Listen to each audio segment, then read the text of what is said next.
again your girl Aizal, and so for today's video, this video is about a group video presentation in which my group mates and I are going to share our learnings and knowledge about our social science subject. We have decided to divide the topics for us to be able to share our knowledge and learnings easily and for it to be organized. Starting with contemporary arts up until art criticism. So, without further ado, let's get into the video. Contemporary arts and information age. Contemporary arts and its modes of production were a product of social change that happened in the 20th century, triggered by developments in communication technology and the emergence of radio, television, and the internet. Postmodernism. This is an approach to art that incorporates traditional elements and techniques while maintaining some characteristics of contemporary art styles and movements which first appeared in reference to architecture. Contemporary Philippine visual arts. Contemporary art practices. Traditional arts.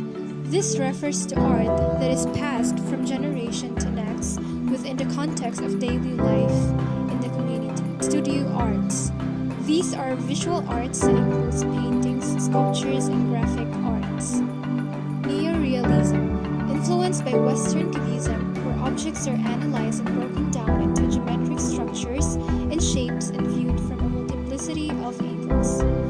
Photorealism or hyperrealism, a realistic style painting that has accurate details looking almost like a photograph. Social realism emphasizes the subject matter and shows awareness and conflicts arising from oppressive conditions and events of the time. Abstract art can be expressive or suggestive idea, or can also be a metaphor or symbol. Contemporary Philippine architecture. This is the practice of making places. This includes architecture types, which is established by the society based on their needs of different institutions. Contemporary theater and performance. This involves multi-art performances, an integrated arts approach, improvisation, and the use of local literary traditions to interpret social reality. Contemporary Philippine music, characterized by the incorporation of native practices and integration of music with movement and visual elements. Contemporary Philippine dance incorporates innovative and indigenous dance movements influenced by contemporary dance in the West. Contemporary Philippine cinema. It is the art of a moving picture, made possible using camera and presented through films. There has been a lot of things that I learned from Socksai so far, and today I'm going to discuss specifically about the forms, styles, and practices in contemporary arts. Art is defined as the means by which humans are able to translate abstract thoughts, insights, feelings, and experiences into physical form. Categories of art. Fine arts. Popular arts. Crafts. Medium-based classification of art forms. Visual arts and its two categories. Architecture. Music. Dance. Theater.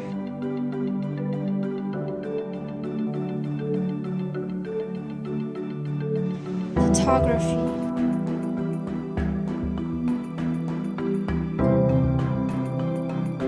Cinema.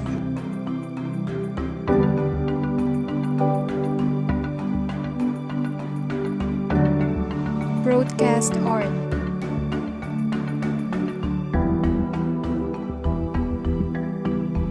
Digital art.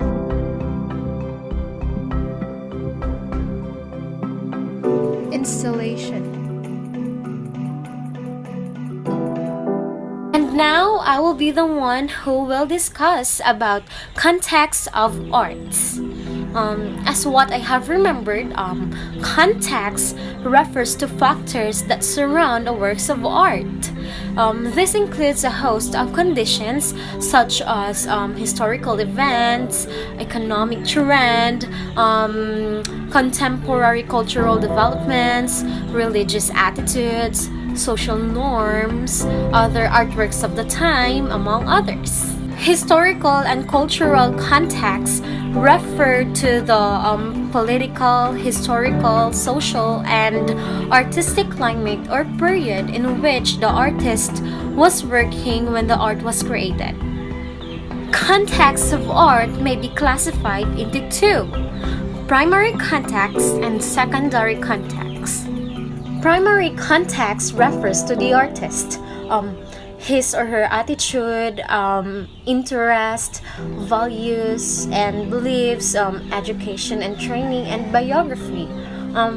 This also includes the artist's intentions and purposes on making his or her artwork. While the secondary context, it addresses the external conditions in which the work was produced. I learned that we need to be able to connect our life to the topic lessons like the art. I learned that the contemporary art allows the artist to make commentary on the culture around them with imagery, shapes, and other varied media. The artist can create a dialogue or narrative of their views. When the viewer engages with the piece, they engage with the artist's dialogue. So, the study of art in regional context. So, I have learned that in today's Philippine contemporary art is rife with an energy of creative inventiveness and openness. So, contemporary artists from the regions continue to make their impressive mark at defining not just regional character, but a national identity rooted in diversity. So, every region motivates to identify visual expressions and aesthetics in the regions and promotes it to create human conditions, which protecting Mother Nature and combining local traditional crafts, materials with new technology. So, contemporary Philippine art consists of indigenous art and studio art. So, art throughout the regions is characterized by vast array of styles and forms. So, taking inspirations from social issues, local traditions, cultures, and established fine arts are formed. So, creating an art collection within its context allows us a unified experience for the viewer. So, whether you're in a public or in an office or hotel, understanding the broader context gives a new meaning to pieces that can begin to speak to one another and play off to the large story of the space. So this subject is very interesting and knowledgeable. So art was never been new to us since before it is already given to us, and we already have the overview about the types of art. Since elementary, it is already shared to us by our teachers. So arts are not plainly about painting, sketches, but it includes sculptures and musics, movies. So usually we do have the idea of making such art by simply looking into something. Everything you see have its own purpose. It can be created as an art. So in this time, technology are very helpful for the artist who wants to be acknowledged, since art can easily be accessible through online, especially social media. Aside from that, we do have exhibits, especially in the public places, which includes parks and even malls, or even you have your own mini exhibit where you invited people who you wanted to acknowledge your creation. It is more important to acknowledge and appreciate the creation of our fellow Filipinos. So, other than plazas, parks, it can be posted in marketplaces in which you will offer the art created. Everyone, I'm here to share what I have learned in Soksai in the topic of Gamab Awards. So I be sharing with you what is all about the Gamab Award and who won. So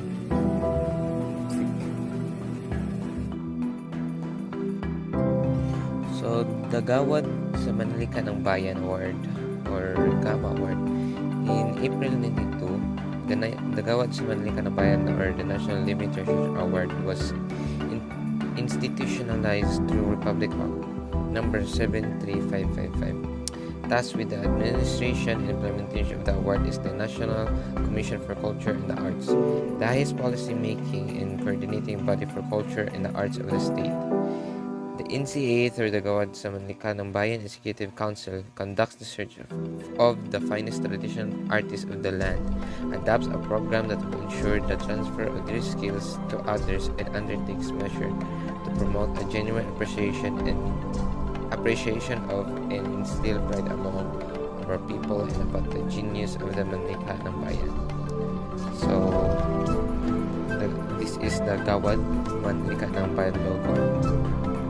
And here are the list of people who won the Gamma Award.